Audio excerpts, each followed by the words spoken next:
चलिए नमस्कार आप सभी को आपके ही अपने प्यारे से VR एजुकेशन के संगीत के कक्षा में आप सबों का बहुत बहुत स्वागत है। और हम लोग जो पिछले क्लास में देखे थे, आज विशेष तौर पे हम लोग तमिल संगीत से जो इंपॉर्टेंट बातें आते हैं उसको एक जगह देखने का प्रयास करेंगे। तो बहुत ज्यादा तमिल संगीत में आपको डीपली कुछ भी पढ़ने की आवश्यकता नहीं है, जो मेन चीज है वो उसको आपको बता देंगे। बहुत सारे बच्चे पहले से जानते होंगे तो इंतजार करेंगे, कुछ यूनिक बातें भी आपको मिलेंगे। ठीक है, तो क्या क्या चीजें पढ़ेंगे, तो यही सब तमिल संगीत में क्या क्या चीजें आते हैं उन सब के बारे में जानेंगे। तमिल संगीत में स्वरों का क्या नाम है वो जानेंगे, और कुछ इस तरह से अलग अलग बातें आते हैं, है ना। फिर शैव धर्म और वैष्णव धर्म में जो सांगीतिक किताब है वो, और बहुत सारे कुछ इसमें विशेष ये रहेगा कि इस कड़ी को आगे हटा करके हम लोग देखेंगे कि जो बहुत बड़े बड़े जो हस्तियां हैं, चाहे वो मुगल शासक हो, चाहे मुगलों के आने से पहले के शासक है, इसके अलावे में मुगल का शासन जाने के बाद फेमस जो प्रसिद्ध जो व्यक्ति हैं, वो संगीत में किस वाद्य को बजाते थे। तो यहाँ से क्वेश्चन आते हैं, क्योंकि एक बार के स्टेट में भी हमने प्रश्न जब यहाँ पे हम क्वेश्चन करा रहे थे तो उसमें एक क्वेश्चन देखे थे कि अल्बर्ट आइंस्टाइन क्या बजाते थे, है ना। तो इस तरह से प्रश्न जो है वो आते रहते हैं, तो उसको भी आज के क्लास में हम लोग करा देंगे। तो चलिए एकदम आराम से चीजों को देखेंगे। जैसे ही तमिल संगीत की बात करते हैं तो तमिल संगीत का मतलब आप जान ही रहे हो, साउथ इंडिया के तरफ में आपका ध्यान जाना है। तो साउथ इंडिया की अगर बात कर लेंगे तो पहले का इलाका तमिल का बड़ा एक व्यापक क्षेत्र है। आज ये नहीं कहेंगे कि तमिल का मतलब ये केवल तमिलनाडु से है, ठीक है। ये तमिलनाडु का एरिया है जो थोड़ा सा बड़ा है। ध्यान से सुनेंगे, अब यहाँ ध्यान सुनेंगे।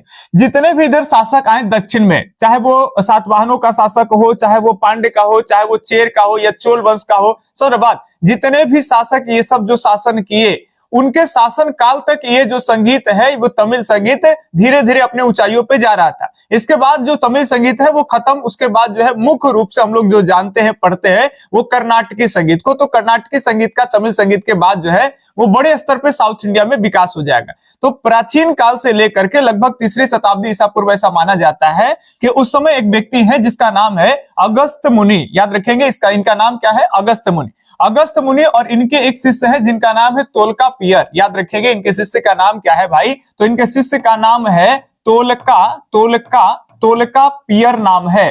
ठीक है, कई जगह पे पियार भी आपको लिखा हुआ मिल जाएगा, ये सब बेसिक बात है, आप ध्यान रखेंगे। तोलका पियर जो है वो अगस्त मुनि के शिष्य हैं। कहते हैं कि अगस्त मुनि के शिष्य और इनके अगस्त मुनि और उनके जो शिष्य तोलका पियर है, और तमाम इसमें बहुत सारे बड़े बड़े जो संगीतज्ञ के टाइप के उभरने लगे, जिसमें कई जो है वो सांगीतिक ग्रंथों की रचना किए, कई लोग जो है वो गीतों की रचना करेंगे। अभी वैष्णव और शैव धर्मों के ऊपर में आएंगे तो बहुत सारे ऐसे फेमस जो है वो भक्ति गीतों की रचना करेंगे। तो इन सब के बारे में हम लोग पढ़ेंगे। तो यहीं से कहीं ना कहीं तमिल संगीत का उद्भव होता है। और ये कहां तक रहता है, तो तमिल संगीत जो है वो विंध्याचल की श्रेणी के नीचे में ही रहता है। विंध्य पर्वत जो आप मिडिल में देखते होंगे, तो ये विंध्याचल की जो श्रेणियां है, इस श्रेणी से दक्षिण में ही इन वंशों का शासन होता था, चोल का, चेर का, सातवाहन का, पांडे का। ठीक है, विंध्याचल की पहाड़ी के नीचे, और इन लोगों के शासन काल तक अच्छे खासे तमिल संगीत जो है वो चलते रहे। सातवाहन वगैरह के बारे में पढ़े होंगे, बहुत ही फेमस ये है ना। इसमें खास करके सातवाहन अपने आप को बताते हैं कि हम अनूठा ब्राह्मण है ना, अनूठा ब्राह्मण है, एकदम ब्राह्मणों में सबसे सर्वश्रेष्ठ किस्म का हम ब्राह्मण है। जबकि कहा जाता है कि ये अपने आप को अनूठा बनाते थे, और प्राचीन समय में ऐसा नियम होता था कि गोत्र के अंदर में विवाह नहीं होते हैं। समझ रहे बात ना, गोत्र के अंदर में विवाह का मतलब हो गया, गोत्र जो ऋषियों से आया है, तो ऐसा माना जाता है कि गोत्र के अंदर में विवाह का मतलब जो हो गया कि लोग भाई बहन ही लग जाएंगे, है ना। तो एक गोत्र का दूसरे गोत्र में विवाह होता है, बहिर्विवाह वाली प्रथा प्रचलन में। समझ रहे बात ना। अब यहां समझना क्या है कि सातवाहन खुद को कहते थे कि हम एक अनूठा ब्राह्मण है, लेकिन इन्होंने ऐसा साक्ष्य मिलता है कि इन लोगों में जितने भी शादियां हुए हैं वो सब शादी कहीं ना कहीं भाई और बहने में हुआ है, जैसा कि मुसलमानों में होता है। बहुत सारे लोग इसकी आलोचना भी करते हैं, ठीक है, तो वो अलग विषय है, लेकिन आपको बता दे ताकि आप रुचि ले ले कि ये सब भी एक वंश है। गौतमी पुत्र सातकर्णी, ये सब आप शासक के नाम सुने होंगे। आपको इसमें ज्यादा घुसना नहीं है, आपको बस ये जानना है कि इसकी उत्पत्ति तमिल संगीत के कहां से हुई है। तो अगस्त मुनि और उनके शिष्य जो है वो तोलका पियर से हुई। ठीक है, ये सब बेसिक बात है जो आप बहुत सारे बच्चे जानते भी होंगे, पढ़े भी होंगे। ठीक है, अब इसमें मुख्य रूप से क्रीम वाला चीज निकाल करके आपके सामने रखे कि तमिल संगीत से डायरेक्ट कैसे क्वेश्चन जो है वो आएगा, क्योंकि आपको विद्वान तो बनना नहीं है, आपको एग्जाम क्रैक करना है, तो डायरेक्ट बात याद रखना है। तो देखिए यहां से प्रश्न आएगा कि तमिल में श्रुति को क्या कहते हैं, तो श्रुति को कहते हैं आलूक। क्या कहेंगे? आलूक कहेंगे। ये बात एकदम कान खोल करके सुन लीजिए। ये कह रहा श्रुति, श्रुति का मतलब आपको पता चल रहा है ऐसे कि सुनना है ना। श्रुति ऐसे होता है ना कि जो ध्वनियां हम जब सुन पाते हैं, श्रुति का डेफिनेशन वही था जो अपने कानों से हम सुन पाए, जिस ध्वनिया को कहीं ना कहीं हम लोग अलग अलग कर सकते हैं, उसकी अच्छी पहचान की जा सकती है। तो जो भी हो, श्रुति की बात करेंगे तो ये सुनना है। अब सुनना है, याद कैसे करिएगा आप? तो लुक माने देखना होता है, तो सुने के ना बात कर रहा है, देखे के थोड़ी ना कर रहा है, तो देखना नहीं है तो आलुक याद रखेंगे। लुक माने देखना, लुक माने क्या होता है? देखना। तो आपको ये इसका कोई मतलब नहीं बनता, याद कराने के लिए आपको कर रहे हैं, क्योंकि बहुत सारे लोग इसमें गड़बड़ा जाते हैं, ताल को श्रुति, श्रुति को ताल समझ जाते हैं, तो ये आपको कंफ्यूजन नहीं होगा। जैसे कहेगा कि श्रुति, श्रुति मतलब सुनना समझिएगा, और सुनना है, देखना तो है नहीं, तो लुक माने देखना, तो लुक नहीं करना है, आलुक हो जाएगा। कोई दिक्कत? तो अगर पूछे कि तमिल संगीत में श्रुति को क्या कहते हैं, तो श्रुति को कहते हैं आलुक। एकदम विस्तार से धीरे धीरे आराम से चलेंगे, और ये क्लास हो सकता है कि YouTube वाले बच्चों को ये फ्री में मिल जाएगा। हालांकि पेड बैच के ये आपका 21वां नंबर का क्लास है, लेकिन आपको YouTube पर मिल जाएगा, और YouTube के लिए खास करके हम कर रहे हैं कि दोनों का हो जाए, इसलिए सेशन थोड़ा सा छोटा आपको हो सकता है। ठीक है, चलिए अब इसके बाद अगर ताल के बारे में बात करेंगे कि तमिल में ताल को क्या कहते हैं, तो तमिल में ताल को कहते हैं सिर। क्या कहते हैं? सिर कहते हैं, या फिर इसमें पानी भी कहते हैं। तो आपको याद रखना है कि तमिल में ताल को सिर कहते हैं या फिर पानी कहते हैं। क्या कहते हैं? पानी। और आप कहावत भी सुने होंगे कि किसी के मुखों से कि ताल गया तो बाल गया, है ना, और सुर गया तो सिर गया। मतलब सुर अगर खत्म है तो एकदम सिरे उड़ जाएगा। कहने का मतलब अगर कोई भी गीत आप गायन करते हैं तो गायन के दौरान जो होता है, अगर ताल से भटकते हैं, हालांकि बेताला आप गाएंगे तो गाने वाला को पता चले या नहीं, सुनने वाला संगीत में कुछ भी उनको जानकारी नहीं है, लेकिन फिर भी वो समझता है कि आदमी ताल पे नहीं है। क्योंकि आपका जब ताल से आप हट जाते हैं, बेताला हो जाते हैं, बेताला आदमी कोई को पसंद नहीं करेगा। तो ये कहानी है कि मतलब थोड़ा बहुत ताल से चलेगा तो चलिए गायन हो गया। बहुत लोग हैं जो बेताला गाते हैं, ताल पे नहीं रह के गाते हैं, बहुत सारे लोग हैं। लेकिन ध्यान से सुनेंगे, लेकिन जिनका सुर ही ठीक नहीं है तब तो एकदम गायने बेकार है। समझ रहे बात ना? तो उसी के लिए कहा गया है कि जिसका सुर, जो ताल गया तो बाल गया, और सुर गया तो सर गया। अलग अलग बातें हैं, लेकिन आप ये जब आप स्टेटमेंट जानते होंगे तो तमिल में बस इसी कर देना है कि ताल मतलब याद रखेंगे बाल। अब बाल होता है सिर पर, याद रहेगा आपको। ताल और बाल, बाल कहाँ होता है? सिर पर होता है। तो याद रखेंगे ताल को क्या कहते हैं? तो सिर कहते हैं। ताल को क्या कहते हैं? सिर कहते हैं। और इसी को पानी भी कहते हैं। क्या कहते हैं? पानी कहते हैं। याद रहेगी इतनी बातें। अगली बातें पढ़ेंगे, ये सब डायरेक्ट आपका क्रीम है। समझ रहे बात ना? उतना जैसे कि आपको ज्यादा कुछ नहीं दे रहे हैं, ज्यादा नहीं समझा रहे, डायरेक्ट एग्जाम में आने वाली बातें बता रहे हैं। तमिल संगीत में ऊंचाई नीचाई के जो स्वर होता है उसे क्या कहते हैं? तो उसे कहते हैं केल्वी। क्या कहते हैं? केल्वी। याद रखेंगे इसे क्या कहेंगे? केल्वी। केल्वी, फारेनहाइट अलग अलग आप लोग पढ़े होंगे फिजिक्स में, है ना। तो ऊंचा नीचा जो पारा उरा होता है, तो आप ऐसे याद रखेंगे कि भाई पारा जो है ऊपर और नीचे भाग रहा है, ऊंचा नीचा भाग रहा है ना। तो ऊंचाई नीचाई को क्या कहते हैं? केल्वी कहते हैं। अब ये भले ही आपको ये आम लग रहा है, जो चीज जानते होंगे बहुत सारे लोग, लेकिन आपको यहां से क्वेश्चन आएंगे। एक दो क्वेश्चन के लिए आप यहां से तैयार हो जाइएगा आज के क्लास के बाद। ठीक है, नए बच्चों के लिए हम लोग कोशिश कर रहे हैं कि जो खास करके जिनका ग्रेजुएशन में म्यूजिक कंप्लीट हो रहा है, इसके अलावा अगर बात कर लेंगे तो कहीं किन्हीं का प्रभाकर हो रहा है, विशारद, कोई भी डिग्री आप किसी भी कॉलेज से अगर आप फाइनल ईयर में है, इस बार फाइनल हो गया है, ये होने वाला है, या आप कर जाएंगे, अपेयरिंग में है 1 साल, ये 6 महीना, उन बच्चों के लिए एकदम नए सिरे से एक ऐसा ग्रुप बनाया जा रहा है जिसमें भारतवर्ष में संगीत के कोई भी अगर एग्जाम होता है तो उनको जानकारी दे दी जाएगी। सबसे पहले उनको टाइम पे बता दी जाएगी कि आप ये फॉर्म भर दीजिएगा। और सभी एग्जामों के लिए एक ऐसा बैच जो पहले चल रहा है, बार बार हम लोग बैच नहीं करते, जो अगर अभी बैच चल रहा है, अगर उस बैच को कई लोग कर लिए हैं तो उनको बैच करने की आवश्यकता कभी नहीं पड़ेगी। लेकिन अगर अभी कहीं नहीं बैच किए, एकदम नए स्टूडेंट है, तो दूसरा बैच हम लोग एकदम ला रहे हैं, उसमें सारे स्टूडेंट एकदम नए रहेंगे। नहीं तो कहीं स्टेट, नहीं तो कोई टीजीटी पीजीटी, कहीं भी कोई राज्य के ना तो टेट क्वालिफाई किया है ना कुछ, ना तो कहीं से कोई बैच लिए हैं, तो उनको एकदम 499। अब पूरे साल हमारे यहाँ कभी भी बैच आएगा तो 499 का ही आएगा, इससे ज्यादा नहीं।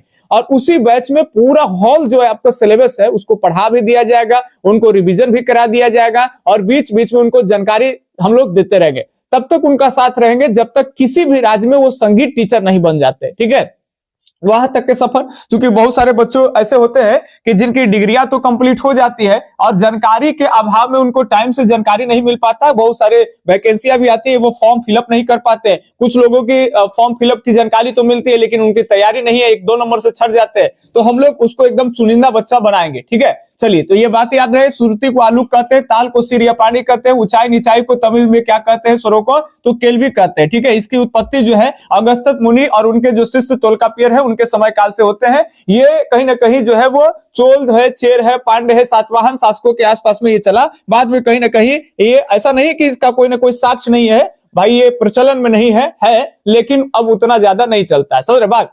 और तमिल में अगर जाइएगा तो अभी भी पुराना जो हमारा वैदिक परंपरा है तो उसका सबसे ज्यादा प्रभाव आपको साउथ इंडिया में ही देखेंगे। पहले हमारे यहाँ संस्कृत का प्रचलन था, आप सब जानते हो। तो दक्षिण भारत अभी भी जो है वो कहीं ना कहीं अपने कल्चर को लेकर के बचा रखा है और उत्तर भारत का कल्चर सब खत्म हो गया। आप दक्षिण में जाएंगे तो अभी भी जल जो होता है जिसको हम लोग नीर कहते हैं तो उसको नीरम कहते हैं, समझ रहे बात ना। न तो थन्नीर कहते हैं वो लोग, थन्नीर, समझ रहे बात ना। तो थन्नीर मतलब नीर, नीरम, वही बात है। सब कहीं ना कहीं संस्कृत वाला वर्डिंग है। बहुत सारे ऐसे वर्ड हैं जो अभी भी वो लोग तमिल में उसी चीज को वो लोग यूज करते हैं और उनकी कल्चर, उनकी गायन की विधियां है ना, कहीं ना कहीं उनका जो भी गायन शैलियां है वो एकदम पुराने अवधारणा पे, विचारधारा पर है और बड़ी नियमबद्ध लोग हैं, वो नियमबद्ध तरीके से गायन भी करते हैं, ठीक है। चलिए बात ध्यान सुनेंगे। तो तमिल में कुछ जो स्वर है, जैसे हमारे यहाँ भी है सारे गामा पधनी, ईरानी में है आपका, इसके अलावा पाश्चात्य संगीत में डोरे वाला पढ़ते हो आप लोग। कई जगह पे जो स्वर है बस स्वर वही है। दुनिया के आप कोई भी संसार में चले जाइए, कहीं भी चले जाइए, 7 ही स्वर आपको शुद्ध मुख्य रूप से पढ़ने हैं। चाहे आप कर्नाटकी संगीत का पढ़िए, हिंदुस्तानी संगीत का पढ़िए, ईरान में संगीत के बारे में आप पढ़िए, स्वर संगीत में स्वर पढ़ेंगे, पाश्चात्य में पढ़ेंगे, पूरे दुनिया में, पूरे पृथ्वी पर कहीं चल जाइए 7 ही स्वर है। हाँ, भले ही लोग कोई कहे कि हजरत मूसा से, कोई कह दे कि ब्रह्मा से, विदेश में जाइएगा तो कोई ब्रह्मा को जान नहीं रहा है तो वो अलगे बात करेगा। मनोवैज्ञानिक जो लोग हैं, साइकोलॉजिस्ट जो है वो अलगे बात करेंगे। तो अवधारणा, इसकी उत्पत्ति कैसे हुई है, उसमें विचारधारा मत अलग अलग हो सकते हैं, लेकिन आप कहीं भी दुनिया में चले जाइएंगे तो 7 ही स्वर है। तो 7 का नाम कहीं कहीं आपको याद रखना होगा। तो जब आप तमिल संगीत पढ़ रहे हैं तो तमिल में इन 7 स्वरों का क्या नाम है, जिसे हम लोग षडज, ऋषभ, गंधार, मध्यम, पंचम, धैवत, निषाद बोलते हैं, उसका नाम क्या है। तो चलिए पहले लिख देते हैं। तो पहले इसका नाम आपको याद रखना है, कुरुला, याद रखेंगे। इसका नाम क्या है, कुरुला, याद रखना है। यह कुराला भी कई जगह पे आपको मिलेगा। तो कुरुला है। इसके अलावा आपका तुत्तम है, याद रखेंगे क्या है, तुत्तम। और फिर क्या है सर, तो फिर है कैक्की लई है, याद रखेंगे कैक्की लई है। और इसके बाद अगर करेंगे तो उलई हो जाएगा, क्या हो जाएगा, उलई हो जाएगा। और फिर आपका है इली बिलारी तारम, याद रहेगा आपको, याद रखेंगे इसका नाम क्या है, तो इली है। और फिर इली के बाद जो है वो बिलारी है और बिलारी के बाद अगर बात कर देंगे तो तारम हो जाएगा। ये तमिल संगीत में 7 स्वर हैं। कौन कौन से हो जाएंगे, कुरुला, तुत्तम, कैक्की लई, उलई, इली, बिलारी और तारम। इसी को हम लोग कहते हैं षडज कहते हैं। षडज का मतलब आप मोटा मोटी अगर बात कर लेंगे तो इसे सा कहते हैं। आप जैसे सा को कहेंगे आधार स्वर, है ना। आज वर्तमान में हम लोग जो गायन शैली है, आधुनिक गायन शैली में सा को वर्जित नहीं किया जा सकता है। जैसे प्राचीन काल में पहले मध्यम को वर्जित कोई नहीं कर सकता था, ठीक उसी तरह से आज जो है वो सा को आप वर्जित नहीं करेंगे। तो सा हमारे कहीं ना कहीं संगीत में आधार स्वर के रूप में है। कौन सा स्वर के रूप में है, तो ये आधार स्वर के रूप में है। तो सा जैसे हिंदुस्तानी संगीत में है, उसी को दक्षिण में तमिल संगीत में क्या कहते हैं, तो इसे कुरुला कहते हैं, याद रहेगा। ये कुराला भी कहीं आपको मिलेगा, तो बेसिक बात है, याद रखेंगे। जैसे हमारे यहाँ ऋषभ यानी जो रे होता है उसे तुत्तम कहते हैं तमिल में। जैसे आप ग के बारे में अगर बात करते हो, गंधार के बारे में, तो दक्षिण में उसे कैक्की कहते हैं। उलई जो है आपका ये म है, इली जो है वो आपका प है, विलारी की बात कर लेंगे तो ध है, और तारम की बात कर लेंगे तो ये नी है। तो ये तमिल संगीत में जो हमारे यहाँ भी जो 7 स्वर है, पाश्चात्य में 7 स्वर है, उसे तमिल में अलग नाम से जाना जाता है, ठीक है।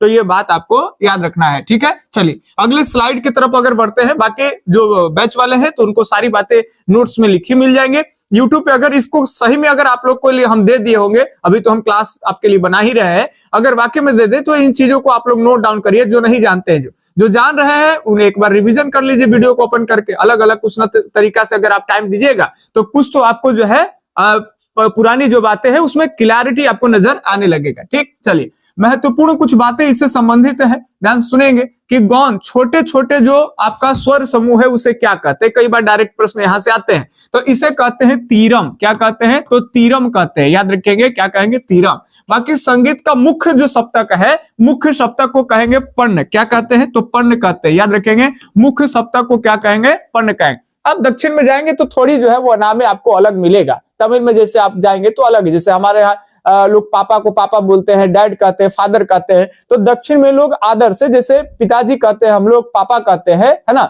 उसी तरह से दक्षिण में जाएंगे तो लोग अप्पा कहते हैं, अप्पा पिताजी को कहेंगे, है ना। और अन्ना, आप कई साउथ फिल्मों में देखे होंगे कि अन्ना किसको कहते हैं? तो बड़े जो भाई है उसे अन्ना कहते हैं, और जो छोटे भाई हैं उसे तंबी कहते हैं। तो अलग अलग नामों से सबको वो लोग बुलाते हैं, है ना। तो हमारे जैसा नहीं, हम भी एक बार साउथ में गए थे, ऐसा नहीं है। जो बातें आपको बता रहे हैं, हम अपना अनुभव आपको शेयर कर रहे हैं। साउथ इंडिया में तमिलनाडु वगैरह सेक्टर में हम भी कुछ दिनों तक रहे हैं।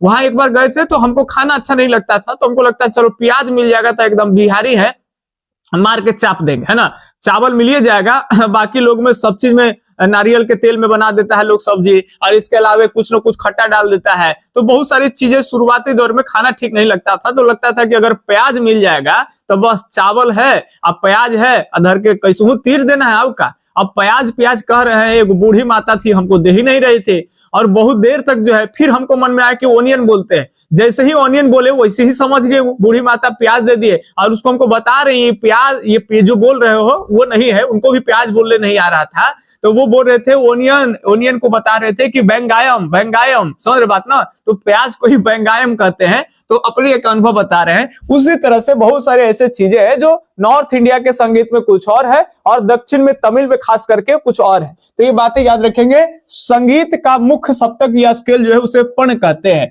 पर्वतीय क्षेत्र के जो सप्तक होते हैं उसे कहते हैं मुलईपण कहते हैं। क्या कहते हैं? तो मुलईपण कहते हैं, याद रखेंगे, मुलईपण कहते हैं। ठीक, चलिए आगे। समुद्री क्षेत्र के जो सप्तक है उसे नैथलपण कहते हैं। क्या कहेंगे? तो नैथल, नैथल, ठीक है, नैथलपण कहेंगे, नैथलपण कहेंगे। जो थोड़ा थोड़ा वर्डिंग इधर उधर होगा तो आप घबराइएगा नहीं। पैड वाले बच्चों से आग्रह है कि जो नोट्स हम लगा देंगे आपका एप्लीकेशन के अंदर, नोट्स वाले सेक्शन में, आप उसी से फेयर बनाइएगा, ठीक है, या उसी से पढ़िएगा। ठीक, थोड़ी बहुत बकने के टाइम में मिस्टेक हो जाता है। वन क्षेत्र का सप्तक को क्या कहेंगे? तो वन क्षेत्र के सप्तक को कहते हैं कुरंजिकी। याद रखेंगे, कौन पन कहेंगे? तो इसे कहते हैं कुरंजीपन कहते हैं। याद रखेंगे, कुरंजीपन कहते हैं। कई जगह कुरिंजीपन भी आपको मिलेगा। तो ये कुरिंजीपन जो है वो आपका वन हो जाएगा। फिर रेगिस्तान आपका है, और हरे भरे क्षेत्र के सप्तक, इन सभी सप्तकों का आपको नाम याद रखना है। तो रेगिस्तान के क्षेत्र के सप्तक को जो है वो क्या कहते हैं? तो रेगिस्तान के क्षेत्र के जो सप्तक है उसे क्या कहेंगे? तो एक मिनट सोचने दीजिए। तो रेगिस्तान के क्षेत्र को कहेंगे, इसको पलाईपण कहते हैं। क्या कहते हैं? तो पलाईपण कहते हैं। याद रखेंगे, पलाईपण कहते हैं। इसके अलावा हरे भरे जो आपके क्षेत्र का सप्तक है उसे मरुदम कहते हैं। क्या कहेंगे? तो मरुदम कहेंगे। अब बहुत झोल झाल नहीं है ना, आपको लग रहा होगा, भारी जैसा लग रहा होगा, तो कोशिश करते हैं। ऐसे तो बहुत सारी चीजें हैं जो आपको याद करना ही पड़ेगा, सभी जगह ट्रिक जो है वो नहीं बन पाता है, लेकिन कोशिश कर देते हैं कि थोड़ा सा चीजें आपको याद हो जाए। क्योंकि पैड बैच हम लोग देते ही है खास करके आपसे एक झांसा दे करके कि भाई आओ इधर ट्रिक मिलेगा, लोग ले भी लेते हैं। और ऐसी बातें नहीं, बहुत सारी चीजें पे अच्छे तरीके से आपको पढ़ा रहे हैं। बहुत सारे लोग खुश भी है, बार बार हमें फोन करते हैं कि सर हम लोग तो बहुत बैच लिए थे लेकिन आपसे पढ़ रहे हैं, एकदम पूरा क्लियर हो रहा है सर, पूरा याद भी हो जाता है सर, क्लासे में याद हो जाता है। आपका हर एक क्लास जो है वो एकदम एनर्जी भर देता है। एक दो दिन नहीं आता, लगता है आप लेंगे कि नहीं लेंगे, लेकिन जैसे ही क्लास आता है, क्लास आपका देखते हैं, पूरा एनर्जेटिक हो जाते हैं और एकदम बोरिंग फील ही नहीं होता है। तो चलिए उन सबको एक बार हमारे दिल से जो है हम एक प्रयास कर रहे थे। देखिए आप लोगों के ही प्रयास के लिए कि कुछ कोर्स बीत जाएगा, तो ये कर्जा लेकर के डिजिटल बोर्ड ले लिए, समझ रहे बात ना, और कर्जा लेकर के डिजिटल बोर्ड ले लिए है कि बेहतरीन ढंग से अच्छी क्वालिटी देके अच्छे तरीका से समझाया जाए। लेकिन ऐसे भी नहीं है, आप लोग हमारी भावना को समझ रहे हैं, है ना, और बहुत सारे लोग पेड बैच से जुड़ करके पढ़ रहे हैं, और ये सब जो है वो कहीं ना कहीं सब हो जाएगा। एकदम खुश रहना, टेंशन नहीं लेना है ना। कहा जाता है किसी लेखक ने कहे कि तुम्हारे पैरों के नीचे जमीन नहीं है, मतलब एक भानी हम मोटा मोटी बता दे, आप कहेंगे कि सर जमीन तो है, उनका कहना है कि पैर के नीचे आपके जमीन नहीं है, लेकिन हैरानी की बात यही है कि फिर भी आपको जो है यकीन है कि हमारे पैर के नीचे जमीन नहीं। तो आप जमीन को मत देखिए और जमीन के बारे में मत सोचिए, मतलब आप तैयारी कर रहे हैं, अगर कोई आपके पीछे से बैक सपोर्ट दे रहा है, चाहे वो आपके माता पिता हो, चाहे आपके बड़े भाई हो, चाहे दोस्त हो, कहीं से भी, और आपको लगता है, या फिर हो सकता है कि आपका बहुत सारा जगह जमीन है, पैसा है, तो लगता है कि नहीं होगा तो क्या करेंगे, ये कर लेंगे, कभी आप सोच ही नहीं है। आप ये मान करके चलिए कि आपके पैरों के नीचे कोई जमीन नहीं है, आपको कोई सहारा नहीं है, आपको खुद खड़ा होना, स्टैंड होना है, और आप बिल्कुल, आप जितना भी सीट आए, कभी भी सीट आए, तैयारी बढ़िया से रखिए, आप एक सीट सुनिश्चित कर लीजिएगा, ये हमारा गारंटी है, ठीक है। तो बस आप शानदार तैयारी रखिए। चलिए याद रखेंगे, तो ये तो छोटे छोटे जो आपका, जिसको गौन कहते हैं, गौन स्वरों के समूह को तीरम कहते हैं। संगीत के मुख्य सप्तक को क्या कहेंगे, पन, और इसमें अब कई आपको स्केल याद रखना होगा, तो इसको ध्यान रखेंगे। पर्वतीय क्षेत्र के जो सप्तक है, तो पर्वतीय आप याद कैसे रखेंगे, तो पर्वते पर मुरई उगा देना है। मुल्ली जानते हो ना, मुल्ली, तो मुलई उसी को आप कर लीजिएगा, तो पर्वत क्षेत्र पे मुलई लगाना है। और ये समुद्री क्षेत्र है, तो नैथलपन इसको कहते हैं। सर बात ना, नेल पॉलिश होता है किसी तरह से उसका लिक्विड, और ये समुद्र है, समुद्र लिक्विड होता है, आप किसी तरह से याद रखेंगे। नैथलपन तो समुद्र याद रखेंगे। वन, वन में चूहा चल गया, कुरिंज रहा है, समझ बात, तो उसके कुरेत रहा है। आप जो भी अलग अलग जगह से देखते हैं, आप कई लोग मधेपुरा, कई अलग अलग जगह पे, तो सबके लोकल में अलग अलग भाव है, लेकिन आप उससे रिलेट कर सकते हैं, ठीक है। तो वन में कुरेतना है भाई, तो ये कुरंजीपन होगा। और रेगिस्तान में लगा देना है पलंग, आप पलंग लगा देना है पलाई के। आप गाना सुने होंगे, पलंग के पलाई करे चर चर, या कुछ ऐसी करके गाना बजता होगा। तो रेगिस्तान में एकदम पलंग लगा के चरचरा देना है। अब ऐसे, अब देखिए, किसी के भावना पे ठेस नहीं पहुंचाना है। बहुत सारे लोग यूट्यूब पर देखेंगे तो तुरंत कमेंट मारने लगेंगे, 2 4 10 गाली देना शुरू कर देंगे, लेकिन भाई मेरे आपको याद कराने का तरीका हम बता रहे हैं। रेगिस्तान के क्षेत्र जैसी कहेगा तो पलाईपन कर देना है। हरे भरे अगर करा, तो हरा भरा जब सब्जियां आता है, खरीफ फसल में तैयार होता है आलू एकदम, है ना, और आलू का बनाते हैं आलू दम, तो आलू दम को कर देना है किसी तरह से आपको मरुदम, याद रह जाएगा आपको। तो हरे भरे क्षेत्र के सप्तक जैसी करे तक, अच्छा हरा भरा, आलू हरा भरा आएगा, आलू दम बनेगा। आलू दम के जगह जैसे ही आपको ऑप्शन मिलेगा, आपका नजर मरुदम पे चल जाएगा, समझ बात। तो अगर खाली बात याद रखेंगे, पर्वतीय क्षेत्र को क्या कहेंगे, एक बार सोचिए। अच्छा, इसको अगर चाहे तो हम इसको डिलीट कर देते हैं, फिर आप सोच सकते हैं, और हमें लगता है कि आप जवाब भी दे दीजिएगा। कोई बड़ी बात नहीं है, केवल तरीका से समझाने आपको मुख्य उद्देश्य। चूंकि अब देखिए, इससे फायदा क्या होता है, इससे फायदा होता है कि हम आपका जो भी तैयारी में जो समय लग रहा है उसको कम कर देंगे, और वो कम भी हो जाएगा, याद भी ज्यादा समय तक रहेगा। बार बार रट रहे हैं तो अब कम ही रटिएगा, तो आपका काम हो जाएगा। जहां आप 30 मिनट टाइम देते थे रटने पर, वहां 20 मिनट टाइम दीजिए तो हो जाएगा। 30 मिनट रटने के बाद भी आप भूल जाते थे शाम को, वहां 1 2 4 10 दिन 20 दिन चल सकता है। तो ये चीज हम आपको करने का प्रयास करते हैं। अब देखिए, रेगिस्तान में क्या करना है, तब पलाई के पलंग लगा के चरचरा देना है। चला ध्यान से सुनेंगे, तब पलाईपन किसमें हो जाएगा, तो रेगिस्तान के क्षेत्र के सप्तक को पलाईपन कहते हैं। हरे भरे क्षेत्र के सप्तक को क्या कहेंगे, हरे भरे आलू दम मरुदम कर देना है, ये मरुदम हो जाएगा। वन में कुरेतना है, तो ये कुरिंजी हो जाएगा, आपका कुरंजीपन हो जाएगा। समुद्र में नेल पॉलिश याद रखेंगे, बाकी नैथलपन ऑप्शन में दिखेगा, आप मार दीजिएगा। पर्वतीय क्षेत्र में मुरई लगा देना है, तब मुलईपन। बताइए अब भारी है आपको, नहीं, तो वो चीजें आप सुनते जाइए। चाहते तो हम लिख करके ले करके आ जाते सब, लेकिन लिख करके लाने से क्या होता है कि सारी बातें लिख करके लाएंगे, लाइन बाय लाइन पढ़ देंगे, उससे तो कोई भी यूट्यूबर कर देगा। इसमें टीचर की क्या जरूरत है, मतलब जो बरसों बरसों मेहनत करके खड़ा होने के, बोलने का, लिख करके बोलने का जो क्षमता बनाया है, उसकी कोई जरूरत ही रह जाएगा। वैसे तो कोई भी लिख करके लेके आएंगे, अब कोई भी पढ़ा देंगे, समझ बात। अब वो ठीक भी है, आपको डेटा दे रहे हैं, लेकिन वैसे डेटा सुनने वाले, देखने वाले को याद नहीं होता। यहाँ जब आंख से आंख रिलेट होता है ना चेला, और जो हमारी कलम यहाँ पे चलेगा ना बोर्ड पे, आप उसको देखिएगा ना तो आपको याद हो जाएगा। बार बार चेला बुलाया जाता है, पहले के पढ़ाए हुए हैं, लेकिन आप लोग बुरा नहीं मानिएगा, क्योंकि संगीत के विद्यार्थी जो हैं वो खास कर करके हमसे ज्यादा उम्र के होते हैं, तो थोड़ा खराब भी लगता है, लेकिन आदत है तो बुला जाता है। प्लीज आप लोग से रिक्वेस्ट है कि आप लोग केवल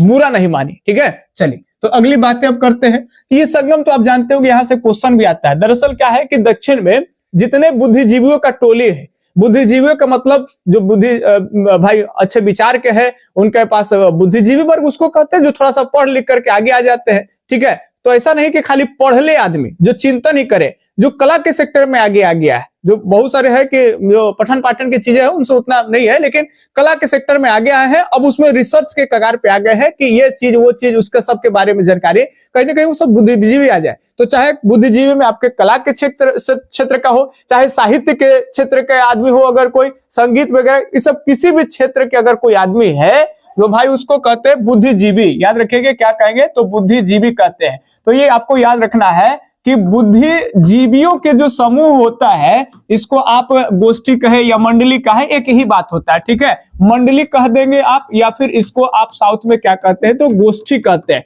तो बुद्धिजीवियों के जो आपका मंडली या गोष्ठी होता है, उसी को साउथ में क्या कहते हैं, तो संगम कहते हैं। ये याद रखेंगे। जो भी कलाकार है, साहित्यकार है, ध्यान सुनेंगे, ये सबको बुद्धिजीवी वर्ग में रखा जाता है और इनके मंडली को कहते हैं संगम, ठीक है। तो यहां से सवाल आते हैं। अब आपको मेन आपको चलेंगे जहां पे और आपको लगता होगा कि सर ये वाला नहीं याद होता है।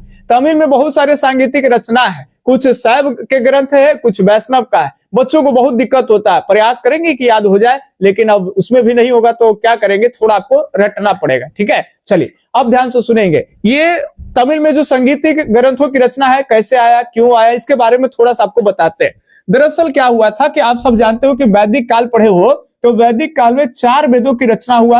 ऋग वेद, साम वेद है ना, साम वेद समझ जाइए, यजुर वेद समझ जाइए, और इसके अलावे जो अंतिम वेद है जिसको अथर्व वेद कहते हैं, क्या कहते हैं, तो अथर्व वेद जादू टोना वाला वेद कहते हैं। ये 4 वेद है आपका, ये ऋग वेद है आपका, मान के चलिए, ठीक है। सब ऐसे लिख दे रहे हैं, आप समझिए। चारों वेदों की रचना हुआ था। उत्तर वैदिक काल आते आते पाखंड में हो गया। क्या हुआ था कि ऋग्वेद के बाद से जैसे ही लोग जन्म प्रथा, वो जो कर्म प्रथा, सामाजिक व्यवस्था, और ये कर्म से हट कर करके जन्म पर आ गया। मतलब जो जिस जाति का पैदा हो गया भाई, वो उसी में होगा। हालांकि जाति शुरू में नहीं बनी थी, वर्ण ही बना था, वर्णों के टूटने से ही जाति आया। तो अगर कोई कहे जाति कोई बनाया है, तो जाति कोई नहीं बनाया है, बनाने वाला आदमी वर्ण बनाया है। और 4 वर्ण होते थे, जैसा कि आप जानते हो। सबसे ऊपर में ब्राह्मण है, फिर क्षत्रिय है, वैश्य है और शूद्र है ना। और ब्राह्मण को कहा जाता है कि सरस्वती पुत्र है, और जो जिनका भुजाओं से उत्पत्ति हुआ है वो आपका दुर्गे पुत्र है। और जो वैश्य है वो जंघा से जिसकी उत्पत्ति हुआ है, तो वो आपका जो है वो लक्ष्मी पुत्र है। और उसमें ज्यादातर जो कास्टिज्म निकल के आएंगे, बनिया वगैरह, नोनियार बनिया, केसरबानी बनिया, समझ बात ना, तरह तरह के, तो उनको कहा गया जंगा। इसीलिए सबको एक देवी देवता धरा दिया गया। अब बेचारा शूद्र के लिए कोई देवता नहीं धरा दिया गया। तो ये कहीं ना कहीं समाज में आप लोग जानते हो कि दिक्कत होने लगता है। दिक्कत कैसे होता है कि जो 4 वर्ण है, इसमें से एक वर्ण जो कहीं ना कहीं वर्ण में तो है, लेकिन वर्णों की तरह उनको सभी व्यवस्थाओं से अलग रखा गया है, उसे कहते हैं शूद्र कहते हैं। क्या कहते हैं? शूद्र। सबसे ऊपर में आप जानते हो कि ब्राह्मण है। जल्दी से इसको एक लाइन सुनेंगे तो आगे आसान हो जाएगा। ब्राह्मण के बाद क्या हो जाएंगे? तो क्षत्रिय हो जाएंगे। क्षत्रिय के बाद क्या हो जाएंगे? तो वैश्य हो जाएंगे आपका। तो ये वर्णों को विशेष जो है वो छूट है। इन वर्णों के बच्चों को उपनयन संस्कार होगा, वो जो है वो स्नान उस्नान कर करके एकदम वेद पुराण के मंत्र का उच्चारण करके यज्ञ हवन होगा, और फिर उपनयन संस्कार के दौरान उनको जनेऊ धारण कराया जाएगा। उस दिन से वो शिक्षा के पात्र हो जाएंगे, कलम छुआया जाएगा, और उस दिन से वो पढ़ना लिखना शुरू कर देंगे। हालांकि डीपली पढ़ेंगे तो उसमें भी विशेष ये बातें हैं कि ब्राह्मण को बच्चों को कम उम्र में हो जाता था, क्षत्रिय को तनी ज्यादा उम्र में, और वैश्य को और ज्यादा उम्र में। मतलब इतना ज्यादा उम्र में एक पढ़ावल जाता था कि आप ये मानिए कि गांव में वो कहावत है कि बूढ़ सुगा पोस माने। मतलब जो सुगा इन्हें उन्हें पूरा घूम घूम कर करके एकदम बूढ़ा हो गया, जंगल झाड़ ये सब पूरा प्रकृति के हवा ले लिया है, ओकरा पिंजरा में बंद करिएगा तो जैसे ही पिंजरा खुलेगा बस उड़ के भाग जाएगा। पूरा दुनिया देख ले है ना। और छोटा अगर सुगा लेकर के आइएगा बच्चा, और उसको बहुत दिन तक पिंजरा में रख लीजिएगा, तो कई बार पिंजरा खुल जाएगा तो अगले बगले मंडराइत रहेगा। समझ रहे बात ना। तो ये क्या है कि 12 साल 14 साल के लड़का दिन भर इन्हें उन्हें खेल रहा है, गुली डंडा ये वो पूरा बदमाशी कर रहा है, और वो करा आप स्कूल में एडमिशन कराइएगा तो वो पढ़ेगा नहीं? पढ़ेगा, उसका मन नहीं लगेगा, और उसका कुछ बेसे नहीं है। समझ रहे बात ना।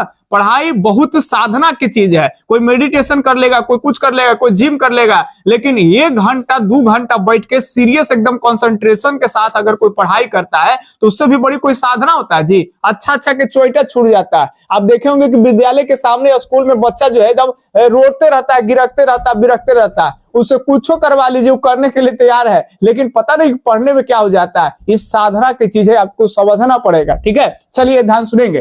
तो ये जो शूद्रों के साथ भेदभाव होने लगा कि जो भी गीत गाने बनते थे, जो भी वेद के मंत्र होते थे, उन मंत्रों को शूद्रों को सुनने का क्षमता नहीं था। मतलब अगर कोई मंत्र का उच्चारण सुन लिया तो गरम रड लेकर के आएगा, ओकरा आग में एकदम लोहा की खोज हो गया 1000 ईसा पूर्व में, और लोहा ला करके कान में डाल के ना पार कर देगा, पूरा कन्हौआ पार हो जाएगा। तो समझ रहे बात ना, ये मजाक कर रहे हैं। मतलब एक उसके बाद से तुम सुन नहीं सकते हो। ऐसी ऐसी बातें मनुस्मृति में लिखी गई है। उसके मंत्र का उच्चारण किया तो उसका जीव जो है वो सार्वजनिक स्थलों पे बुला करके काट लिए जाते थे, ताकि समाज के और देख करके और कोई शूद्र के बच्चे इस तरह के ना करे।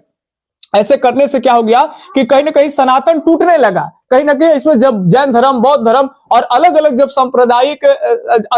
संप्रदाय आएंगे, जैसे बौद्ध धर्म, जैन धर्म की तरह लगभग आपका 62-63 संप्रदाय प्राचीन काल में थे, तो वो सब धीरे धीरे क्या करेंगे कि इनको अपने और मोटिवेट करके खींचने लगेंगे। तो कहीं ना कहीं सनातन में बाकी जो वर्ण है वो सिमट करके रहने लगेंगे, कुछ इधर से भी सरक जाएंगे। तो फिर क्या होगा कि दक्षिण भारत के तमिल में बहुत सारे ऐसे लोग आएंगे, जैसे शैव संत और आपका वैष्णव संत, दो धर्म आ गए, जो विष्णु को सबसे ऊपर माने कि कुछ नहीं, दुनिया में एक है, ये सब एक ईश्वरवादी ही है, मतलब एक ईश्वर पे भरोसा है। जैसे इस्लाम एक ईश्वरवादी है, इस्लाम को केवल अल्लाह पे, खुदा पे भरोसा होता है ना। तो इस्लाम को जैसे खुदा पे भरोसा होता है, ठीक उसी तरह से जो वैष्णव और आपका जो शैव धर्म के लोग हैं, ये भी एक ईश्वरवादी हैं। शैव वाले को कहते हैं कि बस महाकाल ही सब है, शिव ही सब है, पूरे सृष्टि के रचयिता से लेकर सब शिव है, सर बात ना। तो शिव से बड़ा, शिव से ऊपर कोई जो है वो देवता नहीं है। तो जो केवल अपना शिव को ही सर्व माने तो वो शैव धर्म का हो जाएगा,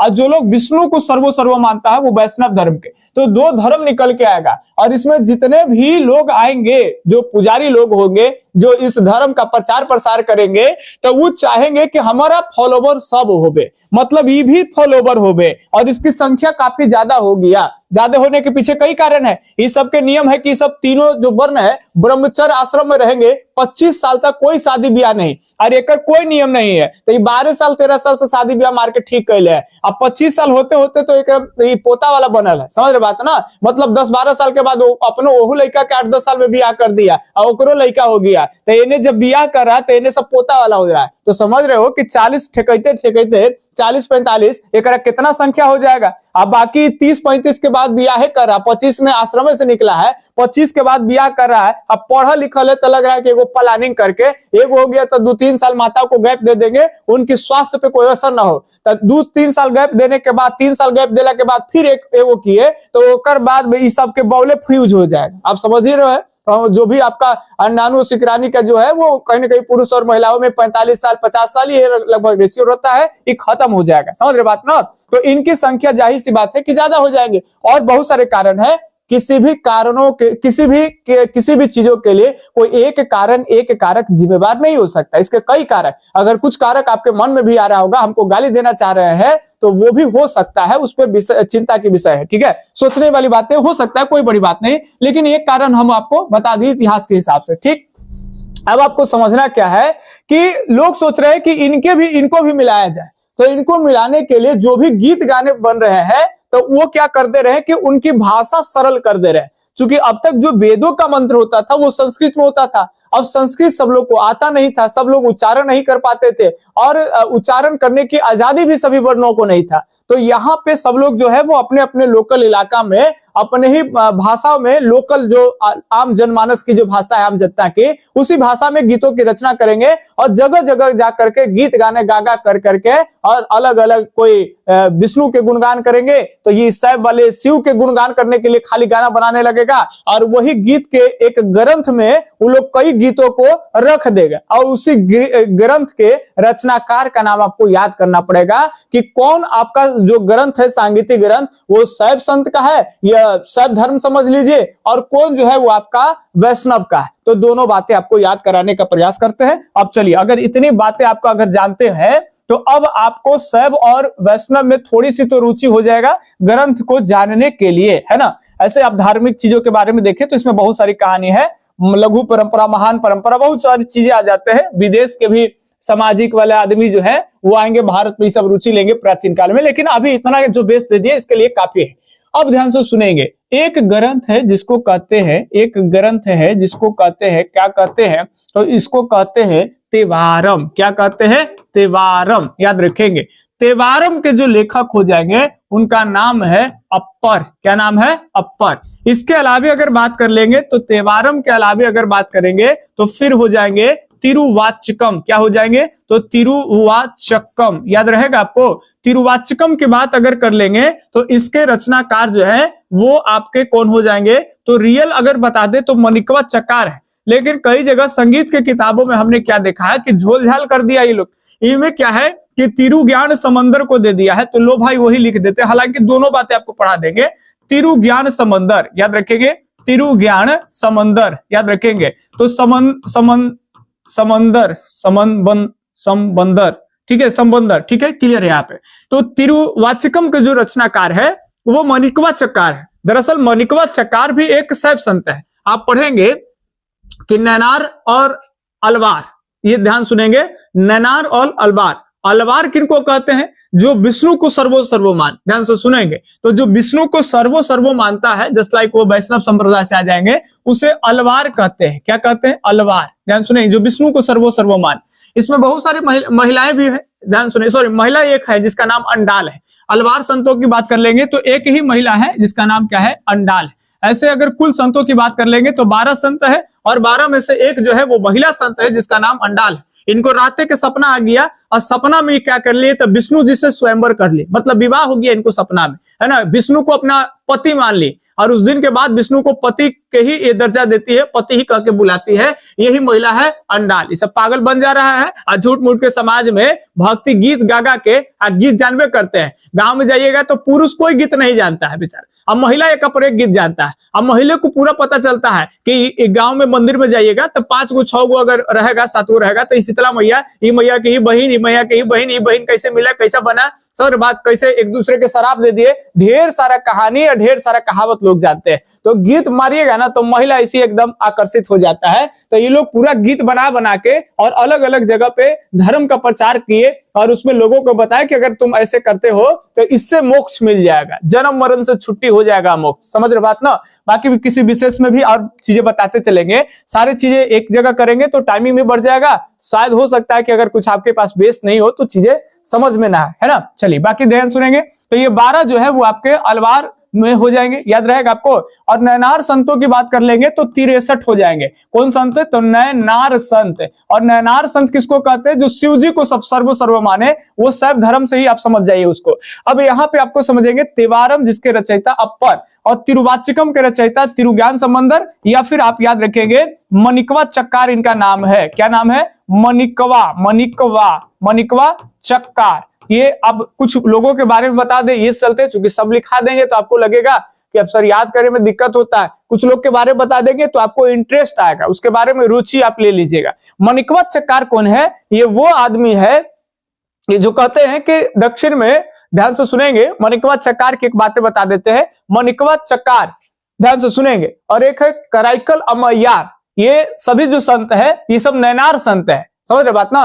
कराइकल अमैयार और माणिक्यवा चक्कार। माणिक्यवा चक्कार के बारे में यही बात है कि वो जो है वो नदी के तट के किनारे, बाकी हिस्ट्री के विषय है, बताएंगे आपको कि किस नदी किनारे। अब जानिए कि नदी के किनारे जो है वो राजा कहा कि भाई बाढ़ आ जाएगी, तो नदी के तटबंधों को मजबूत करने के लिए गांव के सारे लोग आए और नदी के तट के किनारे जो है वो मिट्टी वगैरह डाले ताकि नदी के तटबंध ऊंचा हो जाए। उसमें जो है वो आ करके माणिक्यवा चक्कार अब वहां पे क्या करने लगे? नाचने लगे। तो नाचने लगे, राजा ये देखा तो उनको गुस्सा आ गया। तो ये कौन आदमी है जो भाई, जो इस तरह के विपत्ति की स्थिति में, जब स्थिति गंभीर होने वाले हैं, नदी के पानी के बाढ़ के कारण गांव धोने वाला है, और इस कंडीशन में ये आदमी नाच रहा है, तो एक बार मारो 4 कोड़ा। और जैसे ही राजा ऑर्डर दिया कोड़ा मारने के लिए, और जैसे ही उस माणिक्यवा चक्कार पे कोड़ा चला तो उस कोड़े का दर्द सबको होने लगा। तो जैसे ही सब लोग को दर्द होने लगा ताकि रुक जाओ, तब फिर मारा, फिर कोड़ा मार, तो फिर कोड़ा मारला पर फिर एक सबके दर्द दिया करे। समझ रहे बात ना। तब समझिए कि आदमी जो है वो कोई साधारण आदमी नहीं है, और लोग जो है इसको शिव का ही रूप का दर्जा देने लगे। और कई लोग सोचे कि भाई ये शिव को बुलाते हैं तो शिव इनकी बातों को सुन लेते हैं, और इनको लोग पूजा करने लगे। समझ रहे बात ना। अब ऐसी ऐसी कहावत है कि कहानियां है, इसकी बात की हम पुष्टि नहीं करते हैं, लेकिन ऐसे कई ग्रंथों में आपको जो है इस तरह की बातें देखने के लिए मिलेगा। और ये बातें क्यों आपको बताएं? अब ऐसा होता है तो शायद शिव जी के ये होते तो नदी के तट के किनारे बांध ही नहीं बांधने दिया जाता। ये प्रश्न अगर आप लगा देते हैं तो चीजें देखिए, धर्म क्या है, जैसे जैसे आप क्वेश्चन मार्क लगाते चल जाएंगे, एक टाइम पे जवाब खत्म हो जाएगा और लगेगा कि धर्म कुछ नहीं। अगर आप कहीं ना कहीं अगर प्रश्नवाचक चिन्ह नहीं लगा रहे हैं, सोच नहीं रहे उसके बारे में, तो धर्म बहुत चीज है, और उसके अलावे आपके लिए श्रद्धा बढ़ेगा, और उस श्रद्धा से आपको लगेगा कुछ भी हो रहा है तो भरोसा हो जाता है। ठीक है, चलिए अब बात ध्यान से सुनेंगे। एक चीज तो कुछ सत्य हो या ना हो, दुख है तो सुख आएगा, और सुख आएगा, सुख है तो मान करके चलिए गुरु कि दुख भी जो है वो आपको आएगा। जीवन का ये चीज सत्य है, और हमने ये चीज बहुत जगह प्रयोग भी कर लिया है। ठीक है, बहुत सारे लोग। और इसी में क्या होता है कि जैसे ही कोई लोग को कुछ अच्छा हुआ तो खुशी मनाया, और जब कुछ खुशी हो गया तो कुछ खुशी के बाद गम आ गया। कई बार ये गम बहुत भयानक भी आ जाते हैं। अगर जश्न अगर भयानक होगा तो खुशी भी भयानक होगा, एक तरीका बताते हैं। और अगर आप अच्छे खुशहाली समय में भी अपने आप को बहुत ज्यादा खुश नहीं रहते हैं, खुश पर भी काबू करते हैं, तो यकीन मानिए आपको दुख भी कम होगा। दुख तो होगा, ये तय है, सारी बात ना। चूंकि सुख का जो अनुभूति आप भोगते हैं, लेकिन आप ज्यादा अगर सुख भोग रहे हैं तो दुख भी आपको ज्यादा आएगा। और उसी में कई बार ज्यादा कोई सुख भोग लेता है और ज्यादा काड़ा वाला दुख आ जाता है, ताकि लगता है कि जे ग्रह ठीक नहीं चल रहा है, कुछ कुंडली में दिक्कत है, तनी बुलाइए पाड़े बाबा के, दिखा देते आज होनी हो गया, ये हो गया, कुछ दिक्कत है, बाबा कह दिए बच्चा ये करो वो करो, तो आप करते हो। मतलब वही पे जब आपका खराब टाइम आता है तो आप इन सभी चीजों पे भरोसा करते हैं जिसपे आप भरोसा ना भी करते हैं, ठीक है। और वो जैसे ही आप करते हैं, खराब टाइम में आप बाबा को बुला लिए, 2-4 को ज्ञान दिए, आगे चल के खराब के बाद फिर अच्छा टाइम आएगा, आपको लगेगा कि बाबा ठीक है कह रहे थे। समझ रहे बात ना, एकदम बढ़िया उपाय बता दे, कंप्लीट हो गया। और कई बार यही दुख लंबा तक तिरा गया तो लगे अल्लाह बाबा के बात सही नहीं हुआ, ये बाबा झोल झाल करते हैं। तो वो आपका डिपेंड है कि किस टाइम पे आपका सुख और किस टाइम पे दुख, लेकिन आएगा। इसीलिए हमेशा आप अपना तैयारी में रहिए। ये मत सोचिए कि नौकरी लग जाएगा, ये हो जाएगा तो खुशहाली आ जाएगा, कुछ नहीं होता है। जो नौकरी में जितने है वो उतने गम में है, समझ बात ना। और जितने एकदम बिंदास है, कम खुशी में है तो कम दुख में भी है, ये बात आप ध्यान रखिएगा। चलिए अब बात ध्यान से सुनेंगे। तो ये हो गया तिरुवाचिकम, इसके लेखक माणिकवाद चक्कार, या फिर इसी को अलग जगह पे तिरुज्ञान संबंधर कहते हैं। आदमी एक नहीं, दोनों अलग है। और अगर बात कर लेंगे तो शैव धर्म में आपका हो जाएगा, एक होते हैं आपका तिरुपुगल, नाम सुने होंगे आप लोग, नहीं सुने होंगे तो बातें बता रहे, ध्यान सुनेंगे। एक होता है आपका तिरुपुगल, एक होता है तिरुवाचिकम, और एक तिरुवाई मोजी, याद रखेंगे। एक होता है तिरुवाई मोजी, ये याद रखेंगे। तो तिरुवाई मोजी जो है, इसके जो लेखक हो जाएंगे वो सुंदर मूर्ति हो जाएंगे, याद रखेंगे। क्या हो जाएंगे? सुंदर मूर्ति हो जाएंगे, या याद रखेंगे सुंदर मूर्ति हो जाएंगे। सुंदर मूर्ति जो है, सुंदर मूर्ति, ये किसके लेखक हो जाएंगे? तो तिरुवाई मोजी के हो जाएंगे। एक और याद रखेंगे, तिरुपुगल होता है, याद रखेंगे क्या होता है? तो तिरुपुगल होता है, तिरुपुगल। तो ये तिरुपुगल जो होते हैं, ये आपके याद रखेंगे म्यांमार का है, म्यांमार का है, ठीक है। तो ये 4 आप शैव धर्म से संबंधित तमिल में आप ये ग्रंथ का नाम याद रखेंगे। आप शैव धर्म कह लीजिए, शैव शासक कह लीजिए, सारी बातें एक के, कोई दिक्कत नहीं है, वहीं आप चलेगा, ठीक है। चलिए, तो तेवारम के लेखक अप्पर, तेवारम के लेखक अप्पर।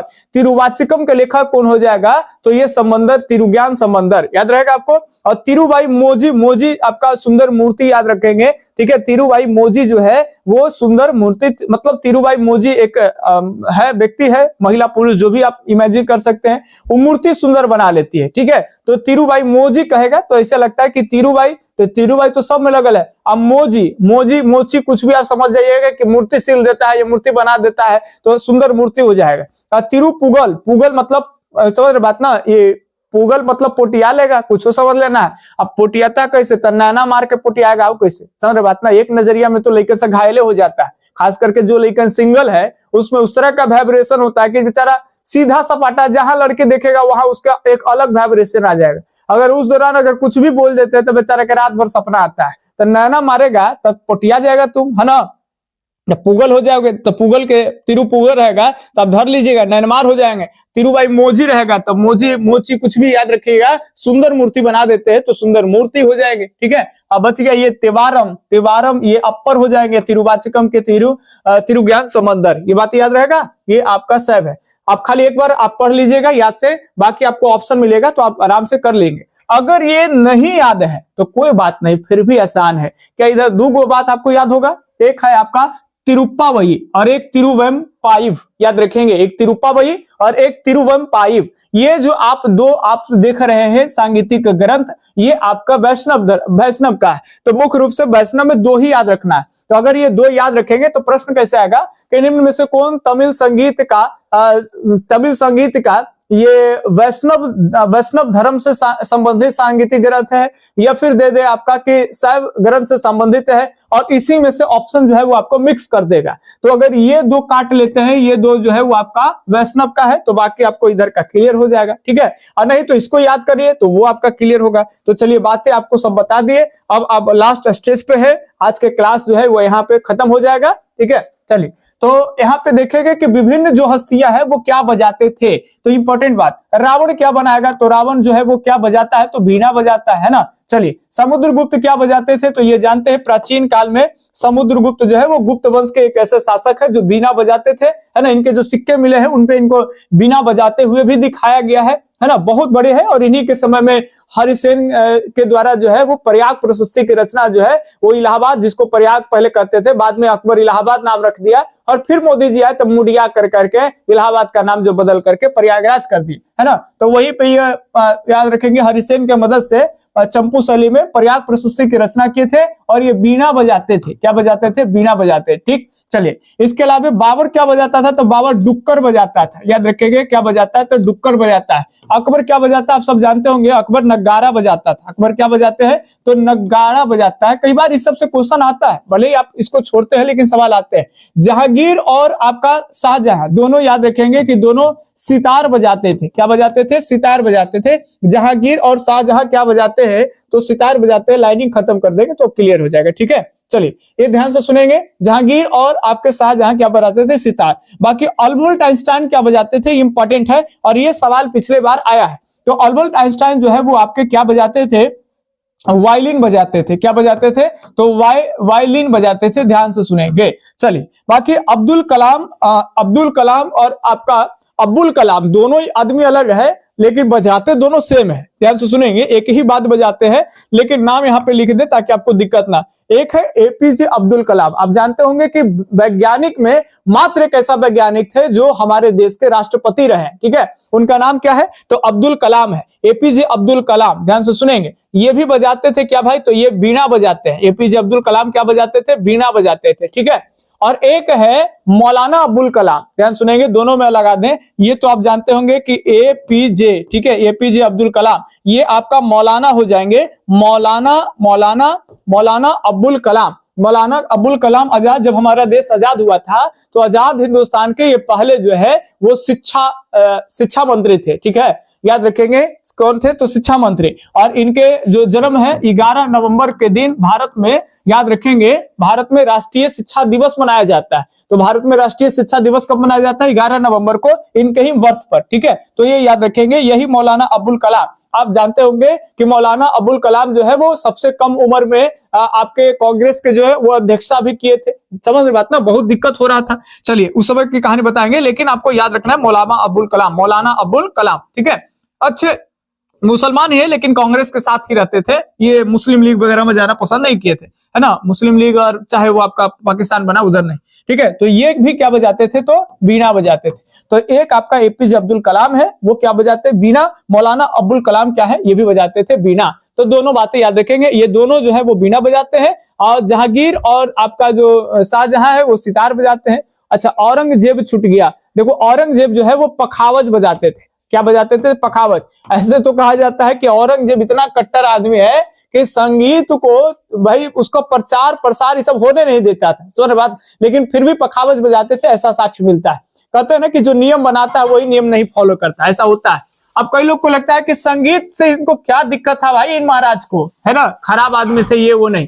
देखिए, हर आदमी अपने धर्मों से चलता है। आप किसी को खराब और किसी को अच्छा नहीं कर सकते हैं। आप बचपन से पले होंगे ऐसे परिवार में जहां रामायण और गीता महाभारत, हनुमान जी और ब्रह्मा जी, ये वो तमाम तरह के देवी देवताओं के बीच पले होंगे, तो आपके लिए वही श्रेष्ठ है। इसी तरह से जो आदमी इस्लाम में जन्म हुआ है तो उनके लिए तो हजरत मोहम्मद पैगंबर साहब रसूलुल्लाह, मतलब जो भी उनके हैं वही सब फेमस है। और जो भी, जैसे हम लोग रामायण और गीता पे भरोसा करते हैं, ठीक उसी तरह से जो इस्लाम लोग हैं वो अपना कुरान शरीफ है, हदीस है, इज्मा है, क्यास है, इन सभी जो उनका ग्रंथ है उन पे उनको ज्यादा भरोसा है। मौलाना जो बातें बताते हैं उन पे उनको ज्यादा भरोसा है, समझ बात ना। और ऐसा कुरान शरीफ वगैरह में भी लिखा गया है कि जो कहीं ना कहीं ये बातें ध्यान सुनेंगे कि ये जो नृत्य है, संगीत है, समझ बात ना, इसको हटाया गया है, मतलब इसके लिए वो, समझ बात ना, ये कहीं ना कहीं खराब माना जाता है। और इसीलिए जो हजरत पैगंबर सब आने लगेंगे, मतलब सूफी संत आने लगे, हजरत पैगंबर छोड़ दीजिए, जो सूफी संत आएंगे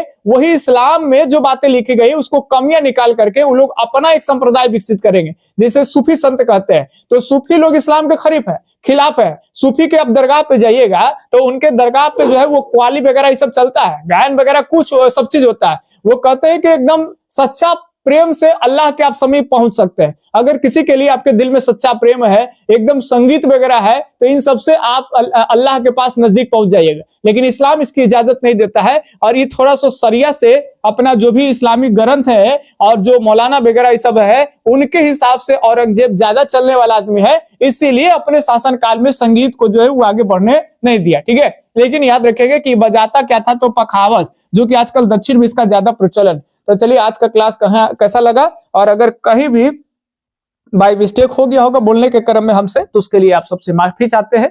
और यूट्यूब पे देख रहे होंगे तो थोड़ा सा आप कमेंट भी कर सकते हैं क्या दिक्कत आया। तो अगर सेशन अच्छा लगा होगा तो आप लोग, जैसा कि सब वीडियो में आप लोग लाइक देते हैं, तो आप लोग लाइक कर दीजिए। बाकी हम आपके लाइक का बहुत आभार है। ठीक है, और जो भी आपकी विचार होगी आप जरूर कमेंट में करिएगा। ठीक है, बाकी यूट्यूब वाले बच्चों के लिए भी कभी बीच बीच में सेशन कोशिश करेंगे कि लाते रहेंगे, है ना, जो पेड बैच नहीं लिए हैं। और ऐसे जिनका 499 कोई बड़ी बात नहीं है, अगर वो चाहे तो पे कर करके बैच में भी आएंगे, ताकि बैच में आने से क्या हो कि आप हर एक क्लास में आप ऊर्जावान होते हैं, नए नए चीज सीखते हैं, चीजें आपको याद होती जाती है। रिवीजन पढ़े हैं तो रिवीजन, नहीं पढ़े तो बहुत अच्छी जानकारी आपको मिल जाएगी। ठीक है, और चीजें क्रम से होगा ताकि कोई कंफ्यूजन नहीं होगा। चलिए, बाकी कुछ भी नहीं बोलेंगे, आप एक लाइक जरूर कर दीजिएगा। और अभी तक चैनल फॉलो कर रहे हैं, सब्सक्राइब नहीं किए हैं, तो प्लीज हमारे लिए रिक्वेस्ट समझ लीजिए, आप जरूर सब्सक्राइब कर लीजिए। हम मिलते हैं आपसे किसी अगले क्लास के अंदर में, तब तक के लिए धन्यवाद। जय हिंद, अल्लाह हाफिज, आपका दिन शुभ हो, राधे राधे।